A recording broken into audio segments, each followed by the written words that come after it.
चलो इसको ध्यान दो, प्रश्नावली 4.1 का पहला सवाल है। इसको क्या करना है, इसमें दिया है, इसको कहता है जांच करने के लिए द्विघात है या नहीं है। देखिए इसमें क्या दिया है, x प्लस 1 का होल स्क्वायर, इसमें दिया है 2 इंटू एक्स माइनस 3। तो देखिए यहां पर सबसे पहले a प्लस बी का होल स्क्वायर पर यह है, तो फॉर्मूला क्या आता है, A square plus B square plus 2ab। ध्यान से देखिए, तो ए स्क्वायर ए के जगह पर x है और बी के जगह पर 1 है, फॉर्मूला में आ जाएगा ए स्क्वायर का मतलब x का स्क्वायर प्लस बी का मतलब 1 का स्क्वायर प्लस 2ab, 2 a के जगह पर x और b के जगह पर क्या है 1। अब इस तरह से इधर आओ, इसको इससे गुना करो, तो 2 गुना x 2x माइनस 3 दूनी 6, ठीक है। अब यहां पर हो गया एक्स स्क्वायर प्लस 1 का स्क्वायर 1 प्लस 2 गुना 1 2x बराबर 2x माइनस 6। एक बात देखो, इसमें भी प्लस है इसमें भी प्लस है, दोनों प्लस प्लस यदि बराबर के उस पार मिल गया, दोनों क्या हो जाएगा, समाप्त हो जाएगा। अब देखो यहां पर हो जाएगा एक्स स्क्वायर और यहां पर बच गया 1, इसको ई पार कर दीजिए तो हो जाएगा कितना, 6 है तो प्लस में आ जाएगा, इधर बराबर 0, तो इसको हो जाएगा एक्स स्क्वायर प्लस 7 बराबर 0। तो यह द्विघात में है क्योंकि इसके पावर एक्स का पावर कितना आ गया है, 2 आ गया है। चलो नेक्स्ट सवाल देखो, इसमें सवाल है अगला, कहता है एक्स स्क्वायर माइनस 2x बराबर 2x इंटू 3 माइनस एक्स। अब देखो इसको इसी तरह से लिख दिया जाए, इसको यूं करते हैं उतार दीजिए। अब देखो इससे गुना कर दो, यहाँ प्लस है यहाँ माइनस है, प्लस माइनस माइनस 3 दूनी 6। अब यहाँ देखिए माइनस यहाँ पर प्लस, माइनस यहाँ माइनस, माइनस माइनस प्लस हो गया, 2 गुना एक्स 2x। अब देख रहे हैं कि इसमें ये दोनों तो समान जात मिल रहा है, लेकिन है इसमें क्या, समान मिलने के कारण इसमें माइनस 2 है और इसमें प्लस 2 है, जिसके कारण यह बराबर में नहीं कटेगा, तो सबको एक दिशा में कर दीजिए। तो एक्स स्क्वायर माइनस 2x है और इसको भी इस पार कर दीजिए, माइनस 2x हो जाएगा, और ई जो है इस पार कर दीजिए तो प्लस हो जाएगा, चिन्ह चेंज हो जाएगा। अब क्या बच गया, x square minus 4x plus 6 बराबर 0, तो लिखो हाँ। चलो अब ध्यान देखो, इसमें क्या करना है, इसको इससे गुना कर दीजिए, आराम आराम से बन जाएगा। इसको इससे गुना करेंगे, इस पर पावर 1 इस पर पावर 1, तो गुना पावर क्या हो जाएगा, जुड़ जाएगा, तो x पर पावर 2। अब इसको फिर इससे गुना कर दिए, 1 गुना x तो प्लस x हो जाएगा। अब इससे गुना कीजिए, प्लस माइनस माइनस 2 गुना x 2x। अब इसको इससे गुना कीजिए, प्लस माइनस माइनस 2 गुना 1 2। अब आ जाओ इधर, इसको इससे गुना कर दो, x गुना x एक्स स्क्वायर, फिर इसको इससे गुना कर दो, प्लस प्लस प्लस और 3 गुना x 3x। अब इससे गुना कर दो, माइनस x, इससे गुना कर दो माइनस 3। अब देखते हैं क्या हो रहा है, इसमें भी प्लस है इसमें भी प्लस है ना, दोनों पार प्लस प्लस हो गया, तो आराम से दोनों में पावर समानता, हर चीज समानता, इसलिए दोनों यहाँ पर खत्म हो गया। अब देख रहे हैं कि इसमें क्या हो जाएगा, इसमें 2 है, इसमें 2x में 1x चला जाएगा, तो यहाँ क्या बचेगा, माइनस x माइनस 2। अब देखो इसमें 3x में से 1x घट जाएगा, तो क्या बचेगा, 2x माइनस 3। अब क्या करेंगे, सभी जाति को एक तरफ कर देंगे, इसको उठा के ऊपर भेजो, तो यहाँ 2x है तो लिखो 2x, इसको ऊपर कर देंगे, कितना हो जाएगा, प्लस x। अब यहाँ पर माइनस 3 है, ये है, इसको उठा करके ऊपर भेज दो, तब प्लस हो जाएगा 2, कुछ नहीं तो 0। अब देखिए 3x और यहाँ पर हो जाएगा 1 बराबर 0। सबसे पहले क्या देखे, इसमें जो है पावर 2 नहीं है, इसलिए यह साफ सुथरा बता रहा है यह द्विघात ही नहीं है। सवाल नेक्स्ट सवाल है, कहता है एक आयताकार भूखंड है, ठीक है, तो सबसे पहले एक आयत बनाइए, एक आयत बनाइए, और यह भूखंड है। एक आयताकार भूखंड का पूरा क्षेत्रफल जो दिया गया है, मतलब बीच वाला जो पूरा पार्ट है, इसका कह रहा है कि 528 मीटर स्क्वायर, मतलब वर्ग मीटर है, क्लियर है। कहता है क्षेत्रफल की लंबाई मीटर में और चौड़ाई 2 गुनी से 1 अधिक है। अब गजब बात हो रहा है कि लंबाई जो है कितना है, मीटर में है, लेकिन चौड़ाई के 2 गुने से 1 अधिक है। यदि चौड़ाई यदि 2x है ना, तो गजब बात तो हमको लग रहा है। तो सबसे पहले क्या करेंगे, चौड़ाई को हमको x मान लेना है ना, फिर कहता है चौड़ाई के, चौड़ाई को मान लीजिए x, तो चौड़ाई के 2 गुना, तो चौड़ाई के 2 गुना यहाँ पर 2x हो जाएगा। कहता है चौड़ाई के 2 गुने से 1 अधिक है, तो कौन सा अधिक हो सकता है? लंबैया ही अधिक होगा, है ना, क्योंकि चौड़ाई से 2 गुना जो अधिक होगा वो लंबैया होगा। तो सबसे पहले लिखो भाई कि माना कि आयत का की चौड़ाई x मीटर मान लीजिए। अब देखिए इसमें क्या निकल गया, लंबाई हमारे पास आ गया 2 गुने से 1 अधिक हो गया। तो लंबाई चौड़ाई को x मानना है, तो इसमें 2 गुना, तो 2 गुना अब प्लस x प्लस 1, तो 1 हो गया। अब कहता है कि भूखंड की लंबाई एवं चौड़ाई ज्ञात कीजिए। तो सबसे पहले हमारे पास क्षेत्रफल दिया है, तो अब देखिए क्या होगा, आयत का क्षेत्रफल बराबर फॉर्मूला लगा दो। आयत का क्षेत्रफल बराबर फॉर्मूला होता है लंबाई गुना चौड़ाई। तो आयत का क्षेत्रफल कितना दिया है, 528।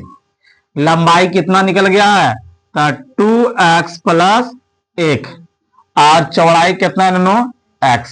अब ध्यान से देखिए 5 2 8, अब इसको इससे गुना कर दीजिए, 2x का स्क्वायर, इसको इससे गुना कर दीजिए प्लस x।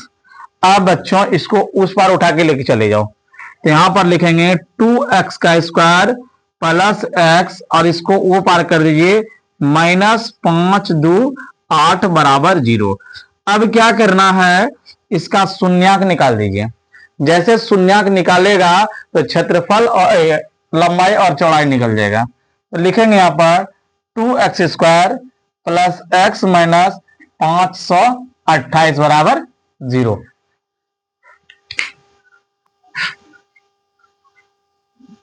यही हो गया हमारा आंसर।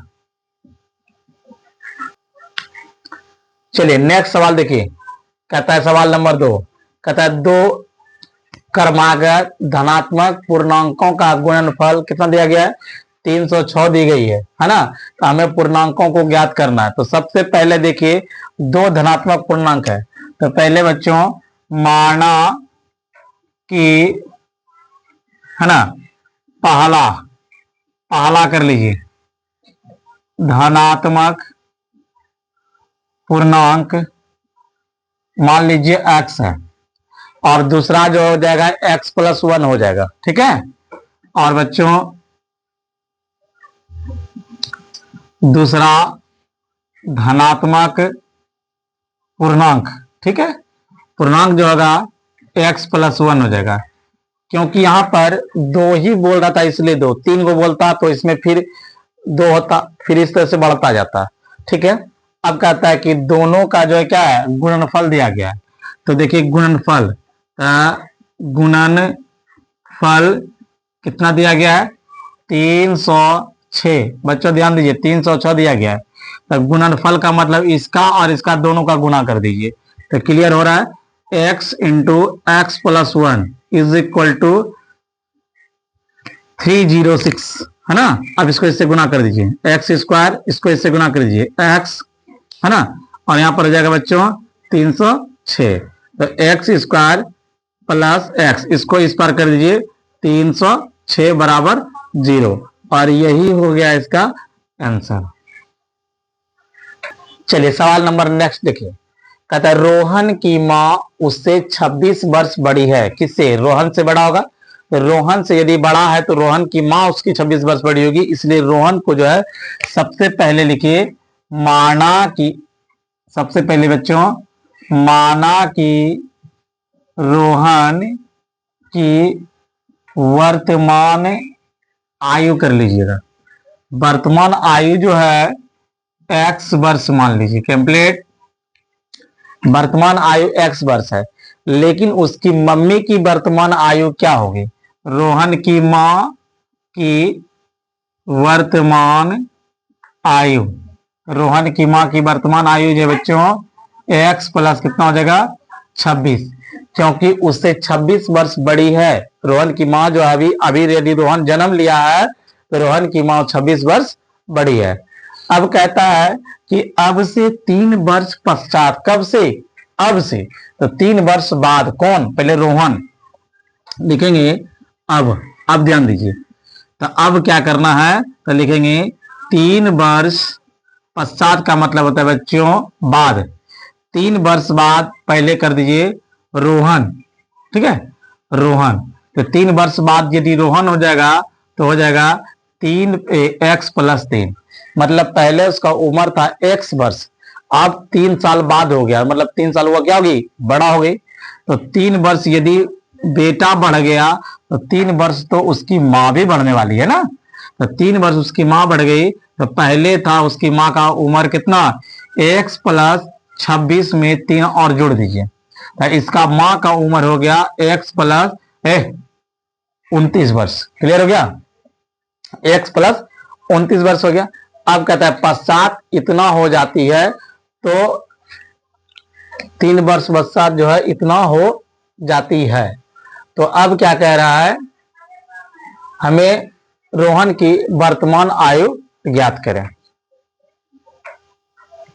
देखिए इसमें जो है अब क्या कर दिया गया है, यहां पर लिखा गया है कि वर्षों का गुणनफल, तो एक ई वर्ष निकल गया वर्तमान 3 वर्ष बाद वाला, और एक ये निकल गया 3 वर्ष बाद वाला, अब दोनों के बीच का जो है गुणनफल ज्ञात करना है, तो गुणनफल देखिए क्या होगा, तो इसका और इसका, ठीक है, दोनों का गुणनफल करके कितना बतला रहा है, 360, बच्चों ध्यान दीजिए, इसको इससे गुना कर दीजिए x का स्क्वायर, इसको इससे गुना कर दीजिए तो हो जाएगा +29x, इसको इससे गुना कर दीजिए +3x, प्लस इसको इससे गुना कर दीजिए 9 तिहाई 27 के साथ बाकी 2 और 3 दूनी 6 और 2 8, क्लियर, बराबर 360। अब क्या होगा, x² + 9 और 3 12 की 2 बाकी 1 2 और 1 3 32 हो गया, 32x। अब इसमें क्या करना है, इसको इस पार कर दीजिए, 360 में 87 गायब, इससे एक पैसा ले लीजिए, 10 में 7 गया 3, यहां बच गया 15, 15 में 8 गया 7, यहां बच गया 2। अब हो गया बच्चों, इसको इस पार करके घटाने के बाद 273 बच रहा है, 273 बराबर 0। अब इस दोनों को क्या करना है, हमको गुणनखंड करके शून्यांक निकालना है,